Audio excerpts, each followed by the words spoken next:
सत साहिब जी।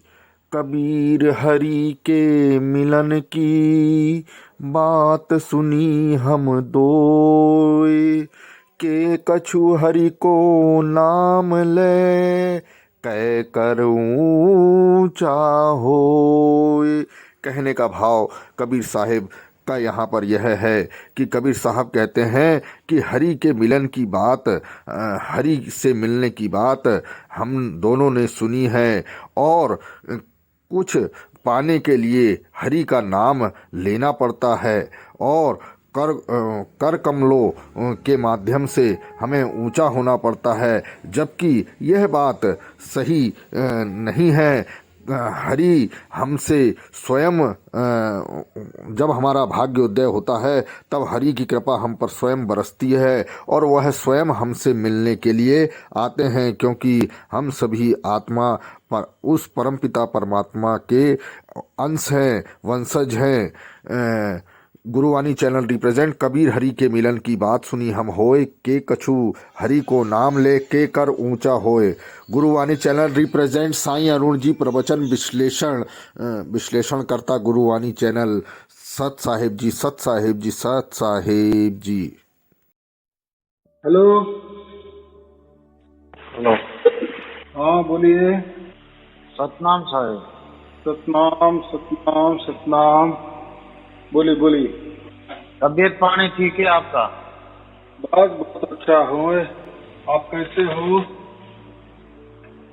अभी थोड़ा 10-15 दिन से थोड़ा ज्यादा परेशान हो रहा था। हाँ हाँ। तो जैसे अब क्या मालूम, पता नहीं चल रहा था। मेरे घर में मम्मी पापा ये बच्चे सब बीमार के बीमार, दवाखाने स्टार्ट हो गए। दवाखाने जाते हैं तो बोले कुछ नहीं है, नॉर्मल रिपोर्टें आती है, हैरान हैरान। जैसे मतलब हर तरह से परेशानियां स्टार्ट हो गई। तो क्या कर सकते हैं फिर? बस उसके लिए वीडियो सुनते रहो, वीडियो सुनते रहो, सब कुछ अच्छा हो जाएगा, चंगा हो जाएगा। कुछ तो भी किया तो कुछ तो भी मिलेगा ना।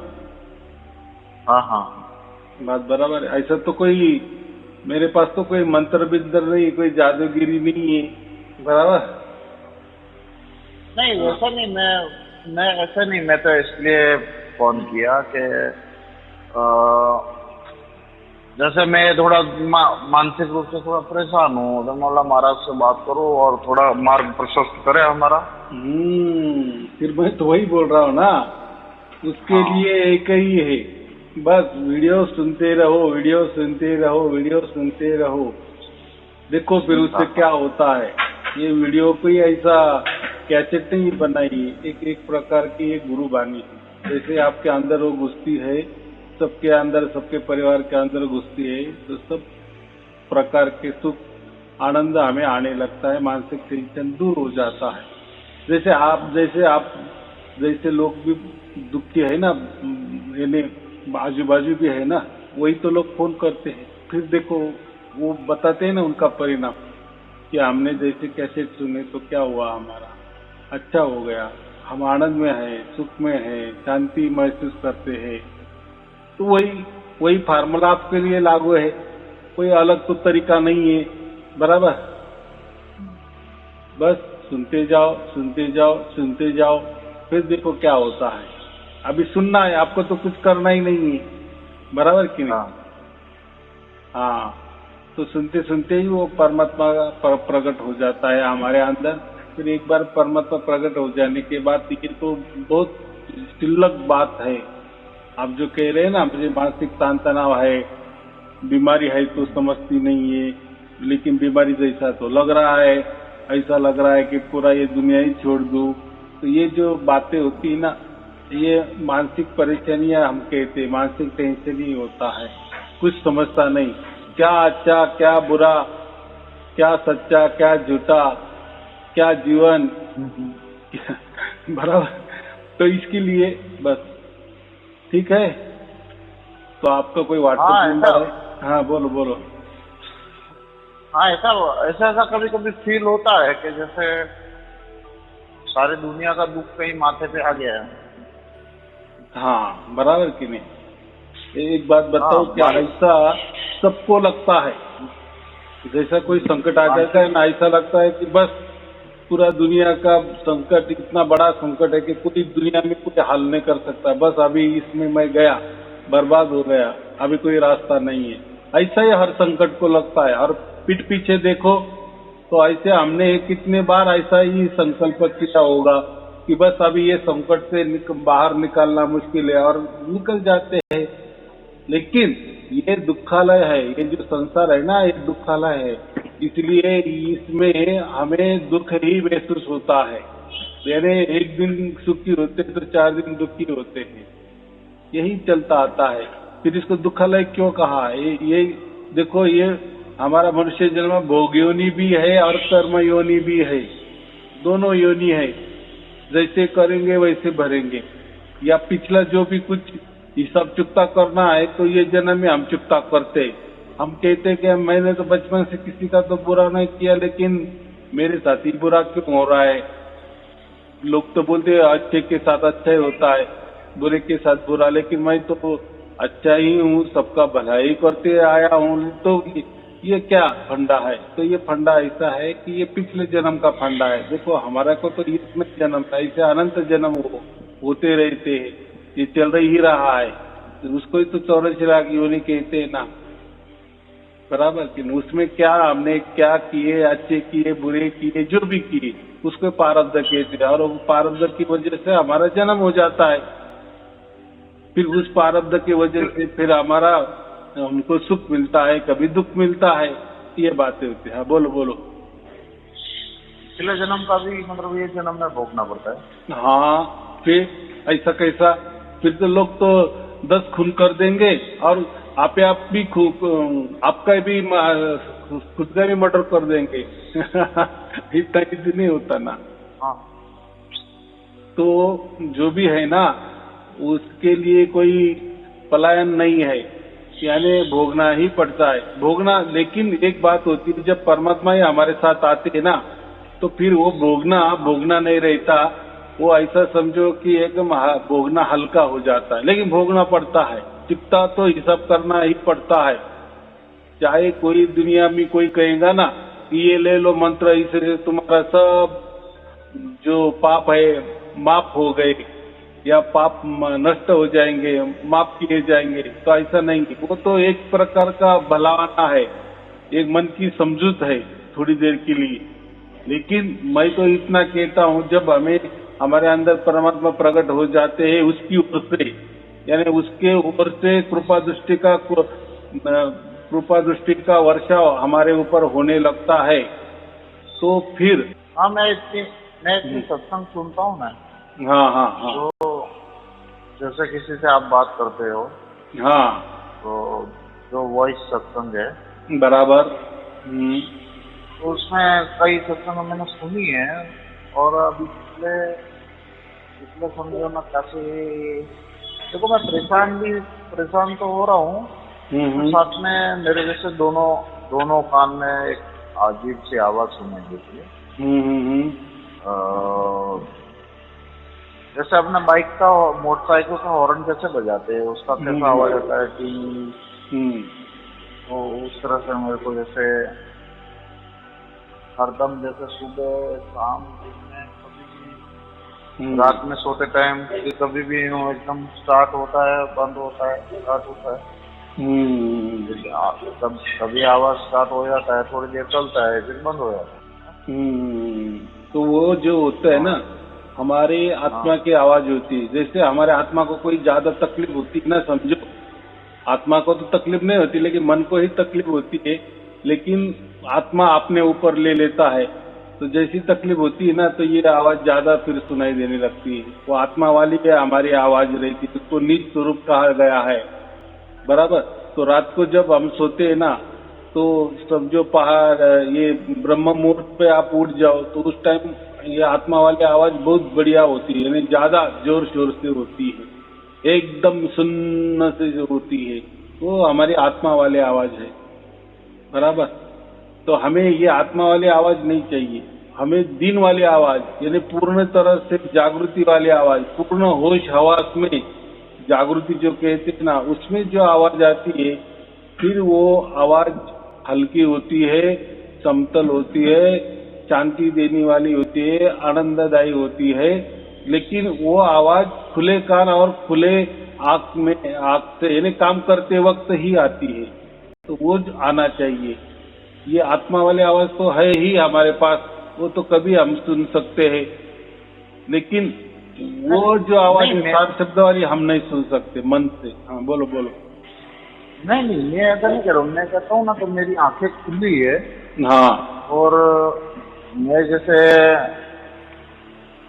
कुर्सी लगा के, जो प्लास्टिक की कुर्सी लगा के कहीं घर पे बैठा हूँ, बाहर बैठा हूँ, छत पे बैठा हूँ, या यहाँ पे मेरा यहाँ पे जो बर्फ का काम काज है, तो बटवा में, अहमदाबाद में बर्फ, तो यहाँ पे फैक्ट्री पे भी मैं यहाँ पे इसके आगे बड़ा ऐसा होता है। तो ऐसा समझो, ऐसा भी उसका अर्थ है। आप बोले ना खुले कान और खुली आंख में आप आवाज सुन रहे हो, बराबर। आप पहले बोले ना वो मुझे कान में आ रही है, तो कान में आवाज जो आती है वो अलग, वो हमारी कोई बीमारी की हो सकती है, या कान का कोई रोग हो सकता है, या कान की बीमारी हो सकती है। लेकिन ये जो आवाज है ना, परमात्मा वाली आवाज, ये दुखदायी नहीं होती। अब दोनों कान में आवाज आ रही है। हाँ, तो देखो ना, वो अगर कान वाली आवाज होगी तो कान दबाओ, कान बंद करो। अगर वो वापिस वैसी की वैसी आ रही है तो कान वाली आवाज नहीं है। खुले कान में भी वैसी आ रही है, बंद कान किए तो भी वैसी की वैसी आ रही है, उसका मतलब वो कोई आत्मा वाली आवाज नहीं है। वो हम उसको ही कहते हैं कि सार शब्द वाली धुन होती है वो, बराबर। लेकिन जैसे आप आत्मा और परमात्मा का जुड़ाव होता है ना, तो फिर कम ज्यादा होती है। तो आप बोले ना कभी आती है कभी नहीं आती है, तो ऐसा समझो उसका जुड़ाव चल रहा है। यानी ऐसा समझो कि आपका भाग्य का उदय होते जा रहा है, हो रहा है, पूरी तरह से नहीं हुआ, लेकिन अभी उस मार्ग पे आप हो। जब ये पूरी तरह से 24 घंटा हो जाती है ना, फिर वही आवाज जो आपको आज दुखदायी लग रही है वो वापिस समतल हो जाती है, फिर वो आनंद वाली आवाज हो जाती है। उतना देर तक आपको, यानी उतने दिन आपको रुकना पड़ेगा। फिर जो भी हो रहा है, और देखो वो जो भी हो रहा है ना, कभी ये कान से, कभी वो कान से, कभी दोनों कान से, कभी ऊपर कभी नीचे, कभी जागृति में, कभी नींद में, ये जो आवाजें चल रही ना, इसका कम ज्यादा होना, ये ऐसा समझो हमारा वो जुड़ाव होते जा रहा है, बराबर। एक बार जुड़ा हो गया ना, बस फिर पूर्ण रूप से जब जुड़ा हो जाता है, 24 घंटे हो जाते हैं, उसको हम सात शब्द वाली आवाज कहते हैं। यानी पूर्ण तरह से परमात्मा हमारे अंदर प्रकट हो गया, ये बात होती है। तो इसीलिए वीडियो सुननी चाहिए, वीडियो सुनते जाओ ना। देखो वीडियो सुनने से दूसरा फायदा ये होता है कि हम पूरी तरह से, हमारा परिवार शुद्ध और पवित्र बनने लगता है। ये बहुत बड़ा उसमें बेनिफिट है ना। तो धुन की तो छोड़ ही दो, धुन आए नहीं आए, ऐसी आए वैसे आए, ऊपर से आए नीचे से आए, कान से आए बाहर कान से आए, ये धुन के चक्कर में मत पड़ो। अभी काम करो, बस ये जो प्रवचन है ना, ये सुनते जाओ। वो तो ध्वनि ऑटोमेटिक प्रकट हो जाएगी। वो तो उसकी ओर वाला काम है, परमात्मा की ओर वाला काम है, वो उसका काम वो करता है बराबर। देखो ये प्रवचन भी आपके हाथ लगना, आपको मिलना, ये भी बहुत आपका भाग्य का, ऐसा समझो भाग्य का उदय ही समझो, ये लग गए कम से कम, बराबर। तो अभी ऐसा समझो कि दवाई लेनी शुरू की तो अभी कभी न कभी ठीक हो गई। ऐसा तो नहीं है आज दवाई खा ले लगे टन हो गए, ऐसा नहीं होता। थोड़ा धीरज रखो, ये मामला अलग है। ये करोड़ों बरस हमें नहीं मिला, करोड़ों जन्म में हमें ये परमात्मा प्राप्त नहीं हुआ। अभी ये प्रकट हो गया है, सबके लिए प्रकट हो रहा है, सबके अंदर प्रकट हो रहा है। बस उसी में आपका नंबर लग गया तो थोड़ा मन की उलझन हो जाती है कि ऐसा करोड़ों जन्म में कभी नहीं हुआ, ये जन्म में हो गया। तो थोड़ा सा मुश्किल अपना मन कर लेता है, क्योंकि उसको उसकी जानकारी नहीं होती, बराबर, उसको उसकी समझ नहीं होती। तो जो भी हो रहा है होने दो, और जो भी हो रहा है परमात्मा की ओर से हो रहा है, ऐसा समझ के बस तो हम प्रवचन सुनते रहे ना, बाकी वो उसका इतना टेंशन नहीं लेना। आ रही है आवाज, नहीं आ रही है, ऐसा शब्द वाली है या अलग कोई है, ये है वो है, ये शंका मत लाना। वो छोड़ दो, वो परमात्मा का काम परमात्मा कर रहा है, वो बराबर करेगा। जब काम पूरा हो जाएगा ना, फिर देखो क्या होता है, ऐसा बराबर। तो इसमें मेरे एक बात पूछना है हाँ कि जैसे अपने यहाँ पे इस ज्योत निरंजन के काल लोक के अंदर तो काल की जो धुन है वो भी चलती क्या? काल की धुन माने हमारे आत्मा वाली धुन, बराबर। हाँ, वो जो हमारा आत्मा रहता है ना, वो उसको काल की ध्वनि भी कह सकते हैं, आत्मा की ध्वनि भी कह सकते हैं, आकाश की ध्वनि भी, आकाश का शब्द भी कह सकते हैं, ब्रह्मनाद भी कह सकते हैं, आत्मा की ध्वनि भी, वो उसको बहुत सारे नाम है। काल माने क्या? काल माने कोई ऐसा हम सामने ऐसा प्रकट कर देते हैं कि जैसा बहुत बड़ा भूत है, कुछ काला काला, वो उसकी बड़ी बड़ी आंखें, लंबी लंबी जीभ होगी और उसका सिर आकाश तक होगा, पैर जमीन तक होंगे, काल होगा। ये ऐसा नहीं। काल माने समय, समय माने बदलने वाला, माने परिवर्तन होने वाला, माने नष्ट होने वाला, माने आज दिख रहा है कल नहीं होगा, माने असत, माने माया। बात कुछ अलग नहीं होती। लेकिन जो लोगों ने ऐसा कुछ काल के बारे में ऐसा कुछ बता दिए है, भाई काल भी परमात्मा का ही पुत्र है, बराबर। लेकिन उसको ये काम दिए है, जैसे जेलर होता है ना, वो कैदियों से काम करवा लेता है, चक्की पिसवा लेता है, बराबर कि नहीं। तो ऐसा एक काल जो है ना, ये काल को काम दिया है, ये जेलर है, जेलर। ये पूरे जो प्रकृति है ना, उसमें सब जो जीव है ना, जीव जो आत्मा है या हम या प्राणी या जो भी कुछ सब कुछ है, जीवित जो है, जिसमें चैतन्यता है, वो सबके ऊपर वो हावी है और वो काम करवा लेता है। लेकिन जब उसको पता चलता है ना कि ये मेरे बाप को मिला हुआ है, बराबर, उसको समझ में आता है। वो तो उतना तो बुद्धिमान है ना, जब उसको समझता है ना कि इसने मेरे बाप को अभी जुड़ाव कर लिया है, तो वो अपना भाई बनता है और वो अपने को साथ देता है। वो काल ही हम माथा टेकता है हमारे सामने, फिर हमको जो चाहिए वो ये कर देता लेता है। जैसे कोई दुख आया तो वो दुख का हल्का कर देता है। तो वो काल को काल भगवान भी कहा जाता है, बराबर, या शिव परमात्मा भी कहा जाता है। तो ये बहुत सारे उसके नाम है।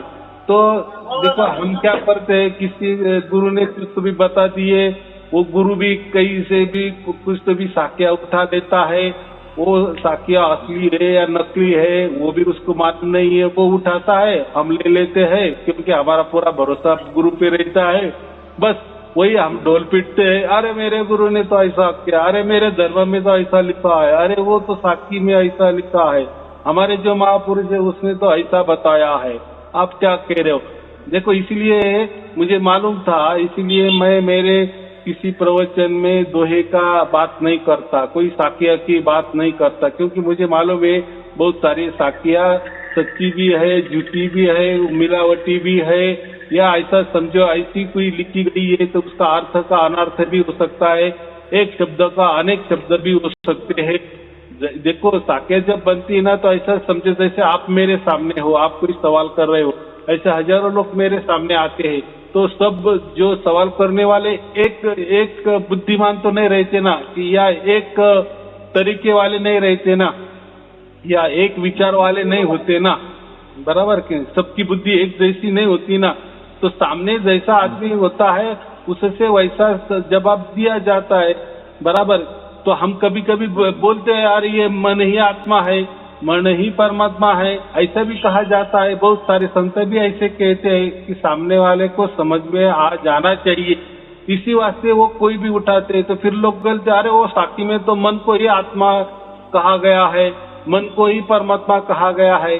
तो देखो मैं वही बोला कि सामने जैसा सवाल होता है उसका जवाब वैसा होता है, और हर सवाल हर एक के लिए नहीं होता, और हर एक जवाब हर एक सबके लिए नहीं होता।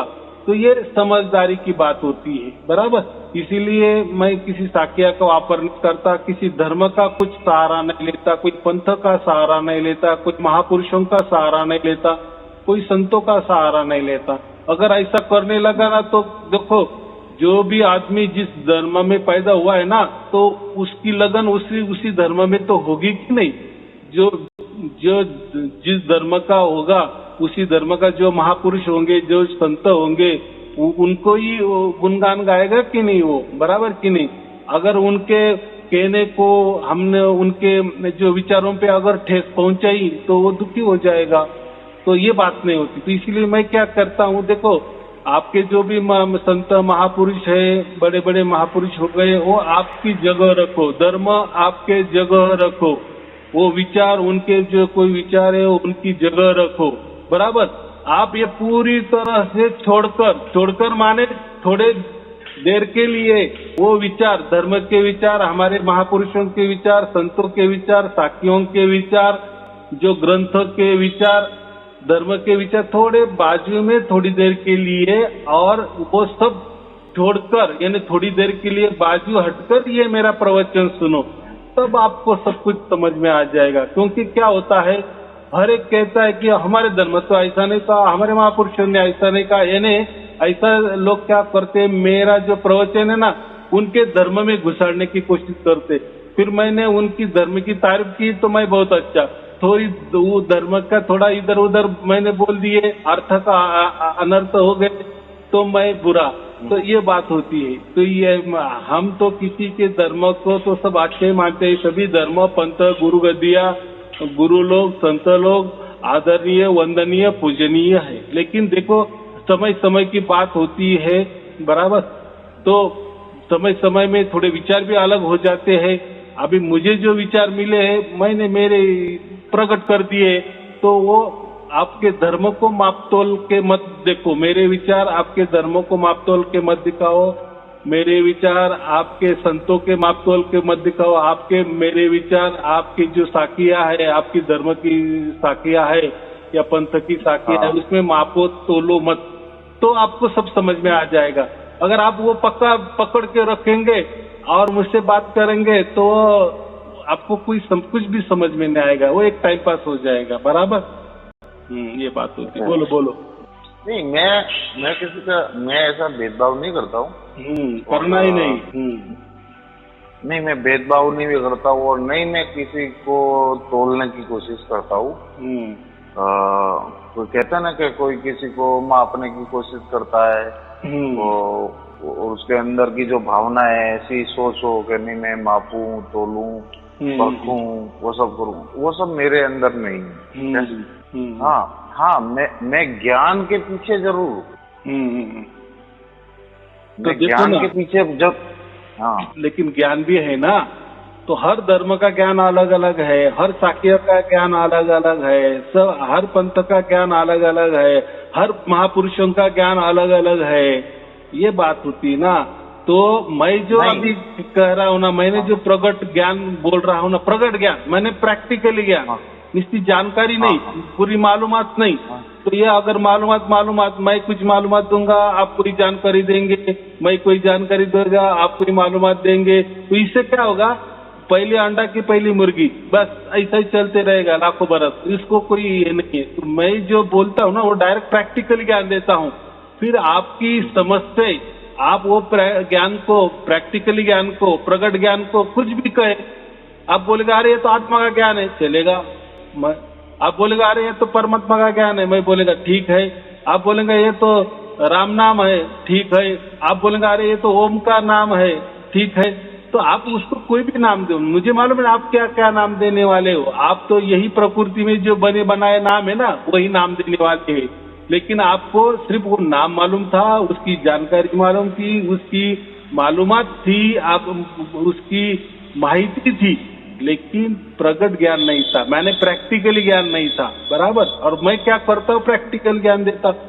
हो सकता है वो प्रैक्टिकल जो ज्ञान देता हूँ, प्रगट ज्ञान देता हूँ, तो मेरे बोलने में या आपके समझ में थोड़ा सा अलग भी आ सकता है, लेकिन इतना ही मुझे कहना है कि मैं जो भी बोलता हूँ तो आप आपके धर्म के सारे उसका अनुसंधान मत करो, कोई साक्या के माहिती के आधार अनुसंधान मत करो, क्योंकि मुझे मालूम है किसी धर्म में आपको प्रकट ज्ञान नहीं दिया, प्रैक्टिकली ज्ञान नहीं दिया। सभी धर्म पंथ गुरु गति आपको ज्ञान ही बटोरते रहे, माहिती ही देते रहे, जानकारी पे जानकारी ही देते रहे, इसलिए वो सब अलग और मेरा एक सब कुछ अलग, बराबर। हाँ, क्योंकि ये मेरा शुद्धतम परमात्मा का ज्ञान है, ज्ञान भी नहीं प्रगट ज्ञान है, प्रैक्टिकली ज्ञान है, बराबर। और वो ज्ञान के लिए प्रकृति में हजारों शब्द है, हजारों नाम है, आप कुछ भी नाम दो मुझे चलेगा, बराबर। लेकिन प्रैक्टिकली ज्ञान तो ले लो, बराबर, क्योंकि परमात्मा के लिए आप क्या नाम दे सकते हैं? यही के नाम उठाएंगे, यही धर्म ग्रंथ से उठाएंगे या यहाँ वहाँ के उठाएंगे, वो नाम देंगे आपको। बस आप वो नाम ऐसा दे दिए तो बस वो पीतल पीतल ही होगा और सोना सोना ही होगा। सोने को पीतल कहे तो सोना तुरंत पीतल नहीं बन जाता, या पीतल को सोना कहे तो पीतल सोना नहीं बन जाता। जो तो वस्तु उसकी ठिकाने पे सही पर है, बराबर। इसीलिए ये मेरा प्रैक्टिकल ज्ञान है। प्रैक्टिकली माने समझे, प्रगट ज्ञान, ये ज्ञान किसी के पास नहीं, बराबर। हाँ, सबके पास ज्ञान है, माहिती है, जानकारी है, मालूमात है, बहुत बढ़िया बढ़िया मालूमात है, लेकिन प्रकट ज्ञान किसी के पास नहीं है। ये दुनिया में, पूरे विश्व में मैं जो भी ज्ञान दे रहा हूँ, ये प्रकट ज्ञान दे रहा हूँ, प्रैक्टिकली ज्ञान दे रहा हूँ, और वो सबके अंदर उतर रहा है, हो रहा है। और क्या पुरावा चाहिए, सबूत चाहिए एक घोर कलयुग में, बराबर की नहीं। हाँ, उसको ज्ञान में मत तोलो, माहिती के आधार पे मत तोलो, जानकारी के आधार पे मत तोलो, प्रैक्टिकल के आधार पे तोलो। हाँ, बोलो। नहीं, ऐसा जैसे मैं पिछले 5 साल पहले यानी 2015 में मेरे गांव के 2-3 इंसान है जो पहले जी बापू से जुड़े हुए थे, तो उनके बातों में, फिर उनकी बातों पे आके मैं भी उनके आश्रम में गया था, यहाँ अहमदाबाद में साबरमती आश्रम। तो फिर मतलब उसके पहले तो मैं मतलब समझो कि ये सब में ध्यान नहीं देता था, मैं तो खाली खेलने कूदने में ध्यान था, या मैदान में क्रिकेट खेलने चले गए, या इधर या दोस्तों के साथ घूमने चले गए, वो सब ये सब इतना धार्मिक बातों पे इतना ध्यान नहीं था मेरा। हाँ, वो बात ऐसी होती है, जब आदमी दुखी हो जाता है ना, या आपके हमारा मन के मुताबिक नहीं होता ना, हम बोलते यार मैंने तो बराबर कष्ट भी की, पैसा भी लगाए, लेकिन सब उल्टा पुल्टा ही हो रहा है, ऐसा कैसा, मैं एकदम सच्चाई से सब कुछ कर रहा हूँ तो भी बुराई हो रहा है, या बुरा किए तो सबको सच लग रहा है, यानी ये सब उल्टा पुल्टा हो जाता है ना, तब आदमी कहता है कि यार ये क्या हो रहा है, ये क्या बात है, ये कौन कर रहा है, ऐसा क्यों कर रहा है, और ये मेरे साथ ही क्यों कर रहा है, आपके साथ सबके साथ वैसे की वैसे हो रहा है। और आपने ये एक नाम लिए ना, ऐसे हजारों लोग है, हजारों गुरु है, वही कह रहा हूँ ना, हजारों पंथ है, हजारों धर्म है, हजारों विचार है, हजारों कल्पनाएं है, हजारों माहिती है, हजारों ज्ञान है, हजारों मालूमात है, लेकिन इससे कोई मजा नहीं है ये। और मैं जो मतलब बोलता हूँ ना, ये शुद्धतम परमात्मा की ज्ञान ही बताता हूँ। ये वही बोला कि मैं ज्ञान भी नहीं, प्रगट ज्ञान बोलता हूँ, प्रैक्टिकली बोलता हूँ, प्रैक्टिकल में देता हूँ और सबके लिए देता हूँ, और सबके लिए वैसे की वैसे होता है, ये महत्वपूर्ण बात है, बराबर। हाँ, तो उसके बाद में क्या हुआ गुरुजी के, जैसे मैं थोड़ा टाइम मतलब क्या है, जैसे मैं उस टाइम में मेरे को अंदर एक आस्था में, थोड़ा भक्ति में थोड़ा ध्यान मेरा केंद्रित हुआ कि मैं जो थोड़ी बाहरी परेशानियों से परेशान हूँ, तो चलो ठीक है, मुझे एक भक्ति का मार्ग पे चलना चाहिए। तो मैं वहाँ से ये मार्ग पे स्टार्ट हुआ। तो मैं दूसरी फालतू बातों से बाहर आके मतलब भक्ति मार्ग मैंने सिलेक्ट किया। मतलब अपना ये अच्छा है, आराम से भक्ति में ध्यान दो और अपना काम से काम रहता है। तो थोड़े टाइम बाद फिर वही मेरे गांव के आसपास के गांव के थे वो फिर हरियाणा गए थे रोहतक। तो वहाँ महाराज के नाम मत लो, किसी का नाम मत बताओ। हाँ, बोलो। तो वो फिर वहाँ पे से फिर वहाँ नाम लेके आए, तो वो लोगों ने मुझे बोला कि तुम भी नाम ले लो और यहाँ पे कुछ भी नहीं है, बोले ये यहाँ के लोग की पूजा पाठ है और वहाँ पे अपना कबीर साहब का हाँ, कबीर साहब की एक बार कबीर साहब का वो क्या बीजक ग्रंथ, हाँ बोले तुम पहले ज्ञान पढ़ो और तब तुमको पूरा ज्ञान होगा तो तुम ये भटकना बंद करोगे। तो फिर मैं वो बीजक भी लेके आया ग्रंथ और मुझे थोड़ा नॉलेज भी हुआ कि अपने यहाँ पे जो यहाँ के देवी देवताओं के और यहाँ के जो मंत्रों का जाप करते हैं उससे कोई मतलब नहीं। तो देखो ना, मैं यही कह रहा हूँ, दुनिया में पूरी दुनिया में जितनी भी गुरु गद्दियाँ है, धर्म है, पंथ है, वो आपको सिर्फ ज्ञान ही देंगे। यानी आपको जैसा कहा ना कि ये कबीर बीजक पढ़ो, ये पढ़ो, वो पढ़ो, यानी सब ज्ञान ही बटोरते हैं या ज्ञान की बातें ही दर्शाते हैं, लेकिन प्रकट ज्ञान कोई नहीं दे सकता या प्रैक्टिकली ज्ञान कोई नहीं दे सकता। देखो मैं वही बोल रहा हूँ कि सभी एक तो ज्ञान की बातें करेंगे, कर्म की बातें करेंगे या भक्ति की बातें करेंगे। कर्म, ज्ञान, भक्ति यानी कर्मकांड, इसके सिवाय दुनिया में कुछ कोई देता नहीं है और इसमें ही सब कुछ उलझाते हैं। लेकिन किसी के पास भी प्रकट ज्ञान नहीं है, प्रैक्टिकली ज्ञान नहीं है। प्रैक्टिकली ज्ञान, प्रकट ज्ञान माने ऐसा ज्ञान कि जैसे मुझसे हुआ ना वैसे की वैसे आपको भी होना चाहिए, तुरंत होना चाहिए। चाहे थोड़ा सा टाइम लगे, लेकिन ज्यादा नहीं 5-50 साल में जब हम मर भी जाएंगे तो भी ज्ञान हो, तो ये बातें नहीं। तो ये प्रकट ज्ञान किसके पास में है और ये क्यों नहीं? फिर आप बोलेंगे तो आपके पास कैसे है? आप भी एक मनुष्य हो, आप भी प्रकृति भी हो। तो वो जो प्रकट ज्ञान है ना, वो सिर्फ परमात्मा के पास होता है और वो खुद ब खुद लोग देता है, खुद ब खुद उसकी ओर से देता है। बराबर, उसको हम लखाना कहते हैं। ये जो सार शब्द बोलते हैं ना हम, वो भी परमात्मा उसकी ओर से हमारे अंदर प्रकट करता है। हमारे अंदर या हमसे या मुझसे या दुनिया में कोई भी धर्म हो, पंथ हो, गुरु गद्दिया हो, कोई गुरु उसकी ओर से या प्रकृति की ओर से या तौर तरीके से वो प्रकट ज्ञान नहीं दे सकते। बराबर, वो स्वयं वो परमात्मा ही दे सकते हैं। तो इसीलिए मेरे प्रवचन जैसे लोग सुनते हैं वही प्रकट ज्ञान परमात्मा की ओर से उनके अंदर उतरने लगता है और फिर वही वो लोग बोलते हैं प्रवचनों में या ऑनलाइन में कि हाँ मुझे देखो। वो तो एक लोग नहीं, हजारों लोग हैं और ये सार शब्द की बातें तो लाखों करोड़ों लोगों तक, कानों तक पहुंच गई है। अभी वो लोग उसके लगे हैं, कोई उसके कगार पे है, किसी को सार शब्द मिला है, कोई मिलने की आस है, लेकिन चल रहा है, विश्वास हो गया है कि हाँ यही भेद था, यही भेद था, यही भेद था। भेद क्या कि उसकी ओर से होता है, उसकी ओर से है ना, परमात्मा की ओर से जो भी कुछ होता है ना उसकी ओर से होता है। ये तो हम पहले सिर्फ ऐसे सुनते थे कि परमात्मा तो पल पल की जानकारी रखता है, वो तो कण कण में है।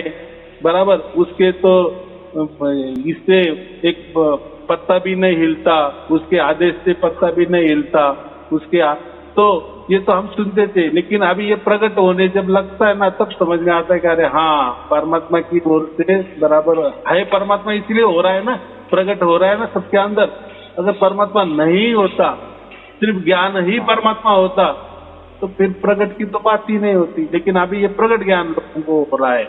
ये यहाँ कोई ज्ञान की बात नहीं, कोई कर्म कांड की बात नहीं है, कोई भक्ति की बात नहीं। बराबर, कहीं आना नहीं, कहीं जाना नहीं, घर बैठे ही आपको सब कुछ हो जाता है, कि खर्चा भी नहीं है। देखो ऐसा ही परमात्मा होना चाहिए ना, या किसी वो धर्म में नहीं, किसी पंथ में नहीं, किसी संत में नहीं, या किसी गुरु गद्दी में नहीं, किसी गुरु में भी नहीं। बराबर, तो कोई ध्यान में भी नहीं, कोई व्रत वैकल्य में भी नहीं, कोई उपास तापास भी नहीं, कोई बंधनों भी नहीं। ये सबसे परा रहता है परमात्मा, सबसे परे है ना। प्रकृति में जो भी कुछ भी है ना, उसके प्रकृति के परे उसको क्यों कहा गया है? तो उसकी ओर से हमारे अंदर पर प्रकट हो जाता है, तो उसकी लीला वो जाने। बराबर, और ये विषम के बाद में ही ये घटना होने लगी है। तो इसीलिए तो मैं क्या है कि लाखों करोड़ों लोगों को ये प्राप्त हो रहा है। तो आप भी मनुष्य हो, आपको भी प्राप्त हो जाएगा। उसके लिए कुछ करना नहीं है, कुछ करना नहीं, कुछ करना नहीं। सिर्फ क्या करना है? प्रवचन सुनते रहो, प्रवचन सुनते रहो। देखो जैसे जैसे प्रवचन सुनते रहेंगे जाएंगे, वैसे आप शुद्ध पवित्र बनते जाएंगे और परमात्मा आप उसकी ओर से प्रकट हो जाएगा। बराबर, चलो ठीक है, फिर शुभ आशीर्वाद। सत साहेब जी, सत।